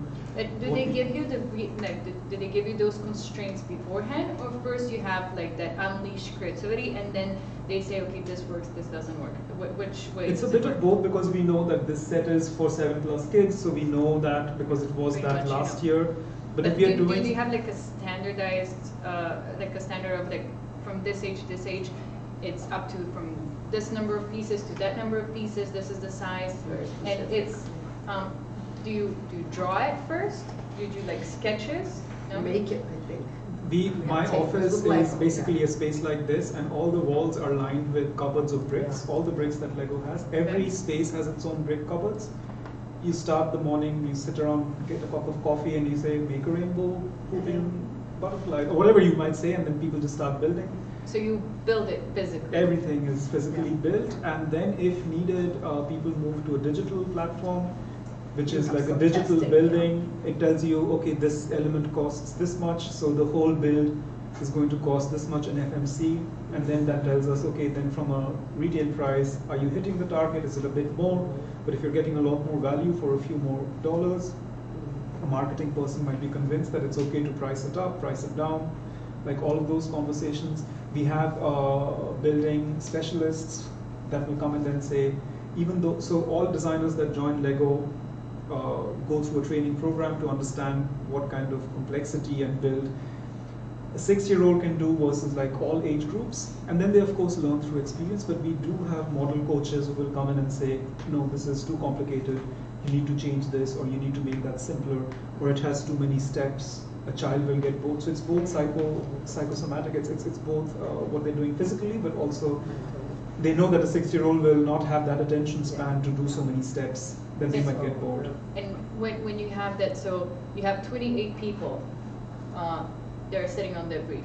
How do they all start working individually, or do they team up, or is it like a joint effort? Do they bring, how does it work, that creative process of like trying to playing with the Lego to figure out what you have, what you get? So the model design team is 9 people, and what we do is at the beginning, so we have also in Adidas, but also in Lego, we have an 18-month development calendar, of which 6 months are really in the hands of the design and the product team, and the other 12 months is manufacturing and sourcing. So you start a season or a year by saying, we know we will do something for Christmas, we know we will do something for these birthdays and celebrations and things like that, we will do something as a postcard. So we know some things that we will always do. So we have a creative session where we look at the research that we've been provided, we take our learnings from it. If there is any interesting insight that children are more interested in, fictional spaces instead of real. So instead of making a Disney castle, we might make a Realistic castle. yeah, something like that. And we'll have loads of sketches. We call it sketches, but it's physical models that we would have, and we call these creative boost sessions. So we would have like 120 models, even though our portfolio size is much smaller than that. And then we would present it to the marketing team, to the different customers, Lego retailers and things like that, just to get their input and understanding, but also to the research team to say, hey, does this look like it's going in the right direction? And like when you actually build it, is it like, okay, you have 5 people that come together, pick up the, or is it like everyone comes and then you observe the step, and it's kind of a joint effort that everyone pitches in, and then you iterate on the spot, like if it works, doesn't work, or you have a couple of, within your team, you like do little teams, and then and then you pick out the best elements from each team, or how does it work? You allow all of them to build. Secrets. No, We're there is asking no too much. there is no secret in the fact that not everybody is creative in the same way. Exactly. So there are people that are much better at just free thinking and coming up with the most crazy ideas. There are people that are just really skilled at making it into a buildable, functional Because those are model. very, very different Are things. two completely different things. So we might have So they people need that to are come good at together. something, and then they team up with somebody that can help them bring that to life. Whereas somebody who's really skilled at making an amazing model will use somebody that is very good conceptually to come up with new ideas and everything in between. We can ask if someone has some questions. I think Any we can questions talk related to until what we're tonight. talking about, or what you want to know? We won't. What do you want to Go until know tomorrow. the insights? Maybe someone online? I think we can hear them. What else did you want to show for project?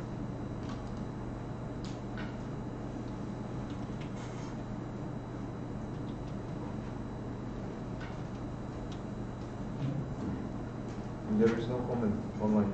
Okay. Just from, because I knew I was also talking to visual communication students, I think one thing that was really interesting about Lego, we call it our building instructions, it's the little booklet that you get with every Lego set, but it's almost become iconic in itself, the graphic of our building instructions.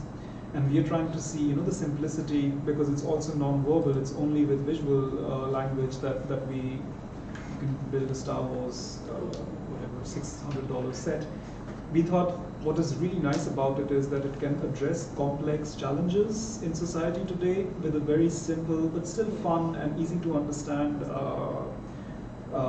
visualization. So we actually have this build change campaign that is going around sustainability. And how do you talk to children that are 6 to 8 year old that the world is slowly dying and it's too polluted and how do you have that conversation with them? So I thought that this was a good example of how we're also using something that we have existing in our portfolio. We created these banners and we had them for COP24. So it basically Zero plus.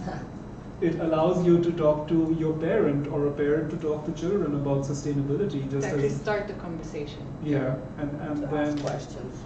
and because it's Do you have the answers that the parents should give? Or?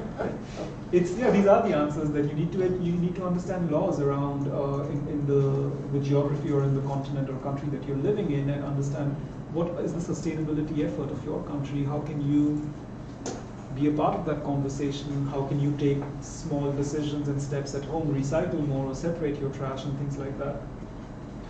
But also, like, we are creating these builds that allow, there are very specific sustainability problems that are addressed, and you can use Lego bricks to either draw a picture or build a robot that, you can, anything you imagine, and they can then go to Lego.com sustainability, and under the build a change, like, they can actually give in their ideas of how they want in their society, in their classroom, in their home, how are they trying to bring in sustainability efforts. But I thought that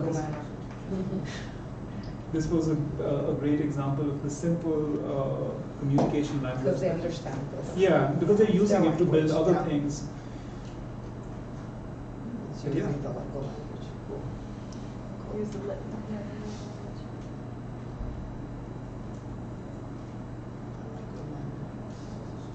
Guys, any questions? Any comments? Should be about. Yeah, I was kind of particularly interested in how does the collaboration with film studios function when designing, characters for movies? For example, what is the process of producing a Lego movie? Lego movie? Yeah, any. Or the communication between you guys that are doing the merchandise for Lego. How does a Lego movie come to life? Yeah. I wasn't there when the Lego movie came to life, but I've been there when some other things that I can't talk about will come out soon. It's in many different ways. It's not new that a toy property like Hot Wheels is made, or there's a Barbie movie that is being made right now. I think for us, it's a core team in Lego, and I'm a part of that core team, which is the creative leads of Lego. They will talk to either Universal or Warner or whichever studio is trying to make the movie.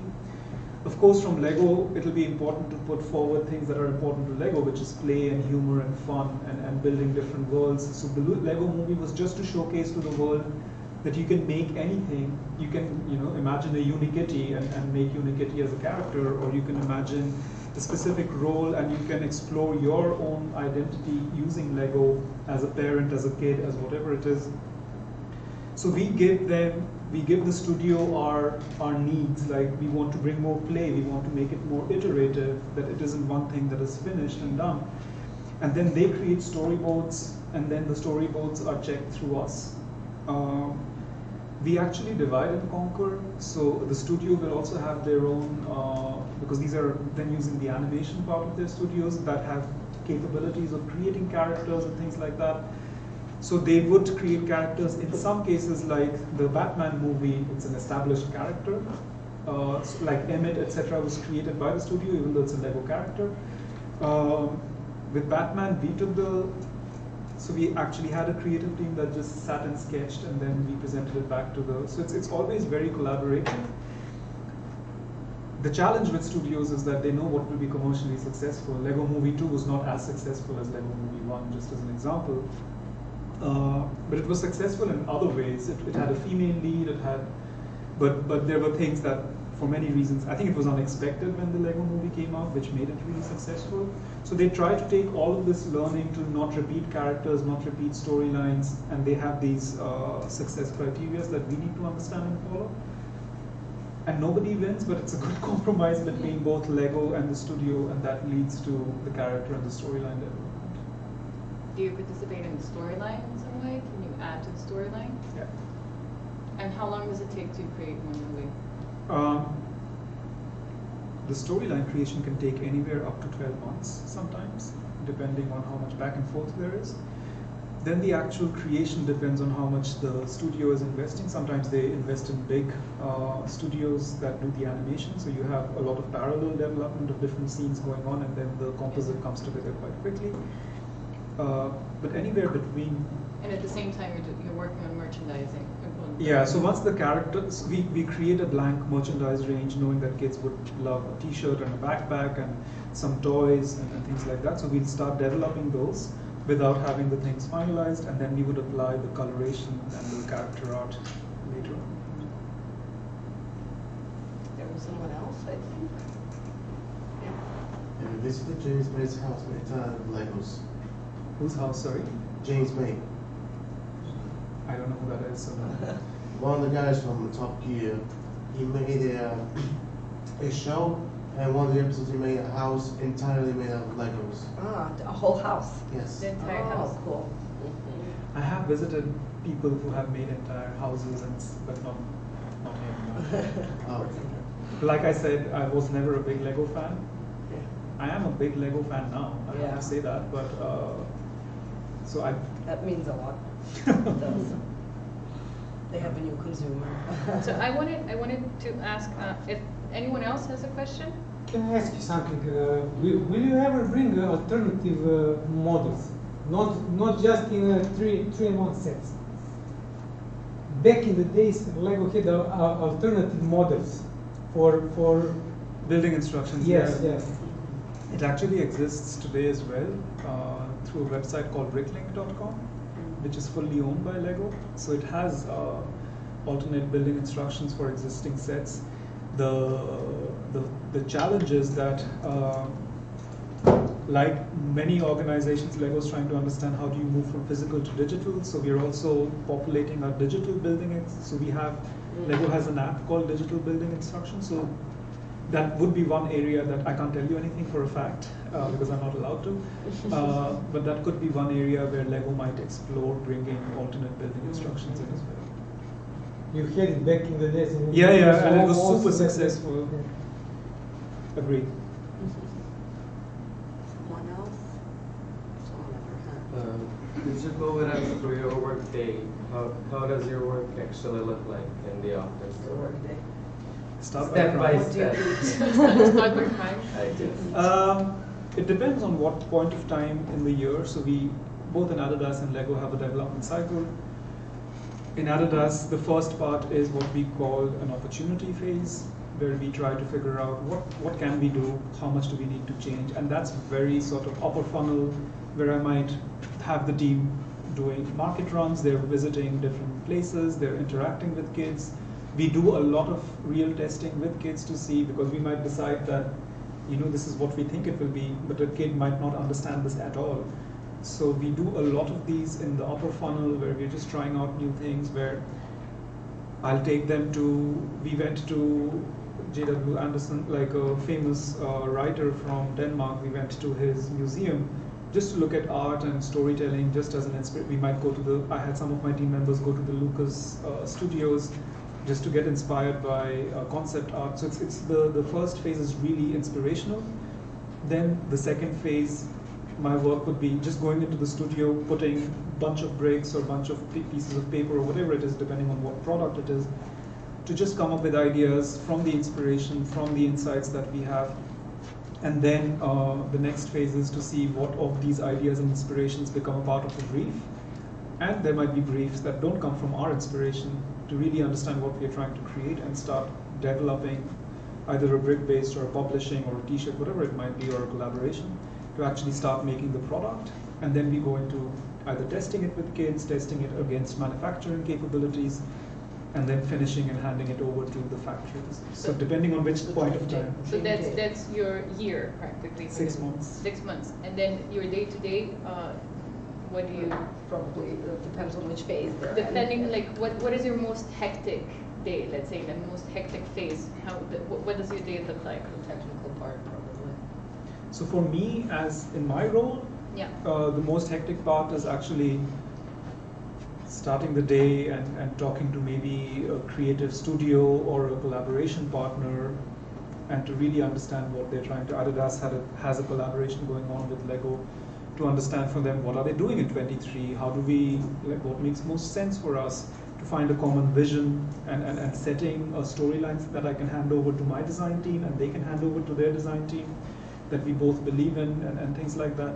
So my biggest job is to not design, but to bring clarity so that the design team knows what to do with it. And in many cases, it is very unclear, to bring clarity to what we could do with IKEA.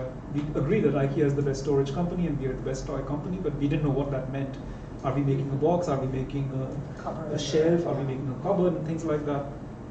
Without really saying make a box, to really help bring clarity, to find the right research, to find the right insight, and then to create the best design brief. That is what keeps me the most busy. Do you miss designing? I still design. I How design much? some of the minifigures. Yeah? How much of the time you spend? So I design to On your work? learn, because I've never designed or made Lego sets. I don't hope to become a Lego designer at any point of time. But what it really helps me do is understand the process. So when I'm questioning or challenging somebody in the team to do it faster, do it slower, do it in this way, if I don't know what it is, I can't really question them. And what do you use as a medium for design? Me? What is your go-to? I sketch. Sketch by hand? Yeah, by hand. And the rest of your team, what do they use? So I have a team that builds with bricks, so they always use bricks. Then I have a team that does consumer products, which is everything from storage to clothes to bags and things like that. And they design by hand and on iPads. Using something called that. And then I have a publishing team. So Lego also has the biggest publishing range for kids, books from a toy company. And there are magazines, coffee table books, activity books and things like that. So there we actually, the team uses, it's a lot of creative content which is written, but also like play value. So we might make a magazine for Star Wars or for Ninjago. Yeah, the books. So it's working with them too. And they do hand. So I have a publishing partner where I have a team of 200 artists that makes all the hand-drawn illustrations for the magazines. They're not directly employed by Lego, but it's also making sure that they're using the right tone of voice, using the right characters, using the right visualization, using the right amount of information. They stay in line with all the values and everything.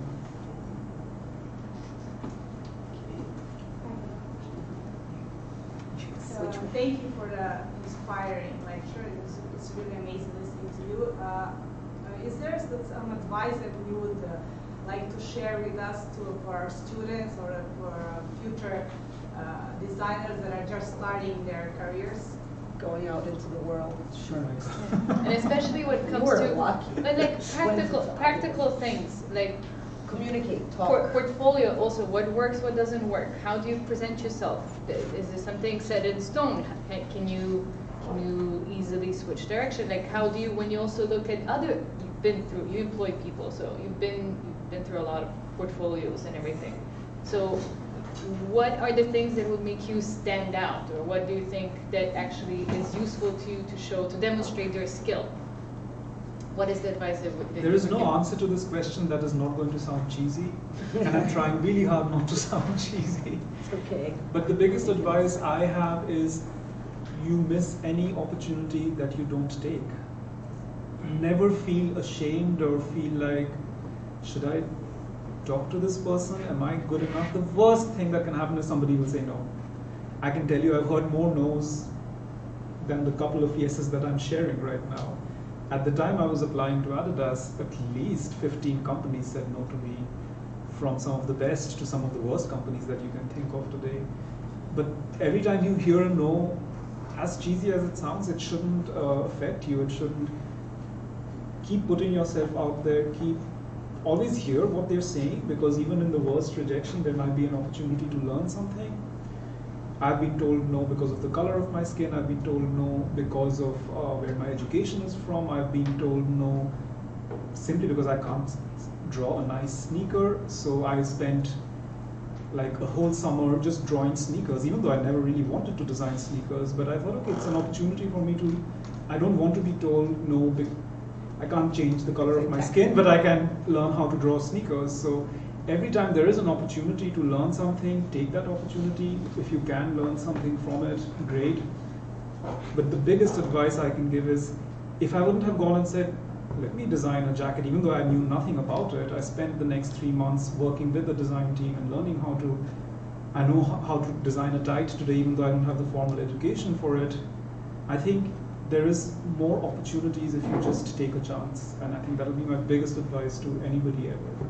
But it's also, I think it's a very good example that you, not being a fan of Lego and not knowing much about the Lego culture besides the general knowledge, that you felt like you were qualified to take that position, and that you actually don't have to be an expert on some subject, because that is actually your opportunity. Because the process of designing is gonna, it's the same across different products.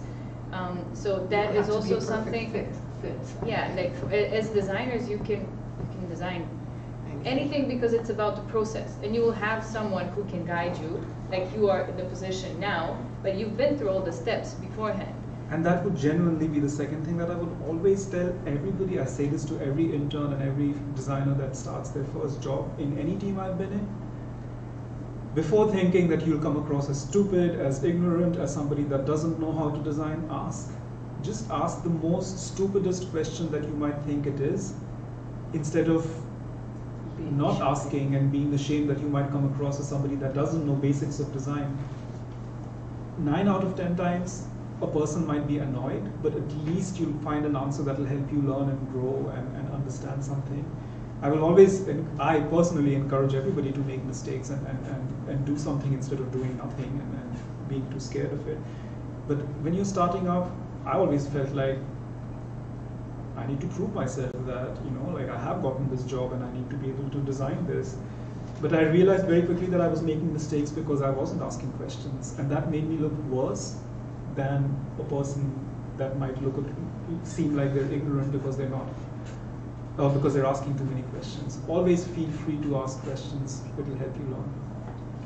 And when it comes to portfolios, any advice?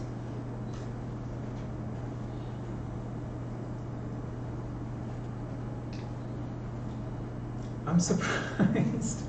I don't know, maybe it has a lot to do with when I was applying for jobs a million years ago. It used to be like carrier pigeons. We didn't have internet and stuff like this. I mean, we did, but we didn't have to fill in like online job applications. So I always used to send a physical printed portfolio and a CD, because CDs were a thing back then.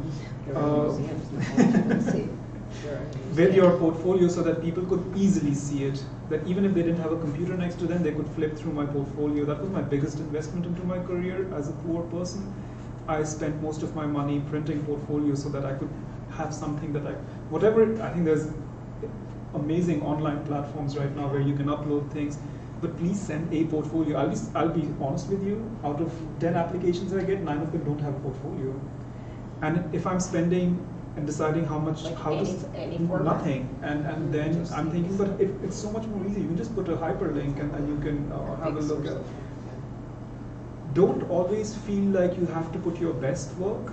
A lot of people, I think what I'm learning today is that the skills of making an amazing illustration, but also knowing what is the right illustration to talk to that person that I'm trying to speak with, the strategic thinking behind it. Why am I trying to talk to a 6-year-old kid who only loves Batman or doesn't love Batman anymore?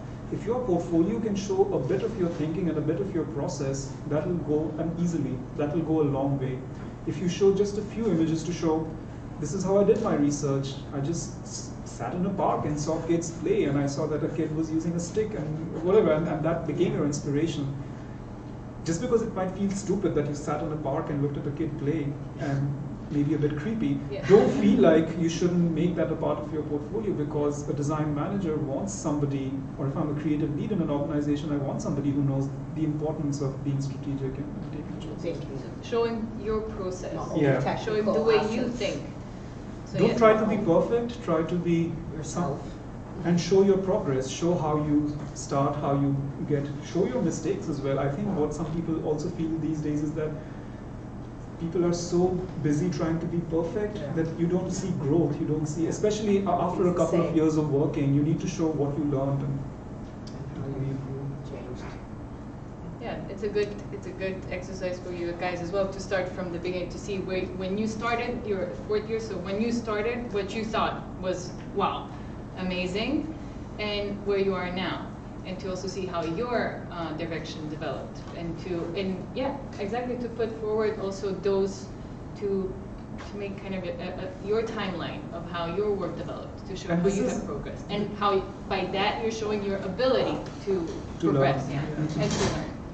And what becomes really important, if you're applying to a big organization, if it is Adidas or Lego, is the world is becoming gray, like every shoe looks like every other shoe. So how do you use your cultural background, how do you use your specific sense of aesthetic, your specific way of researching to create something that is unique and different?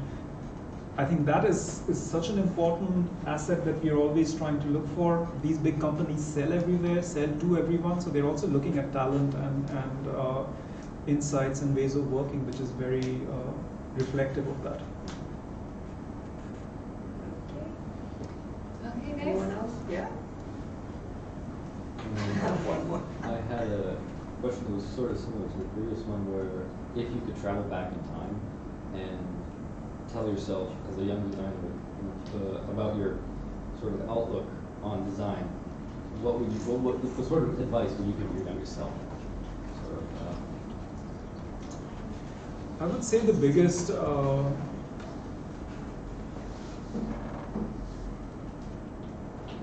thing that I sort of realized 3 or 4 years into my career was that I was trying to be a perfectionist. And I would have told myself earlier on that don't try to be perfect, try to explore in your initial years, don't try to be the best football designer in 5 months.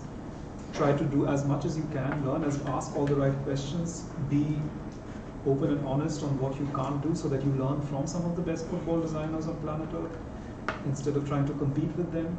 I think I am still a very competitive person, unfortunately, but that was one of the things I would have told myself. Don't try to compete, try to collaborate and try to learn and try to, because that way you will get a lot more than by competing with your person next to you.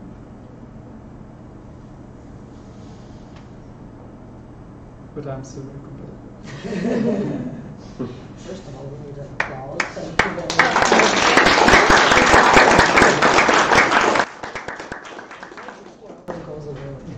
Like I spoke to. No, it was perfect. Anyone, if you want to approach and have a meetup session, we're going to be here as well. Thank you for coming. Hope you The plan enjoyed was- it. Yeah. I think this was a really, really special opportunity that we cherish. Thank you so much. Thank you. You're going to be coming so often. You're here.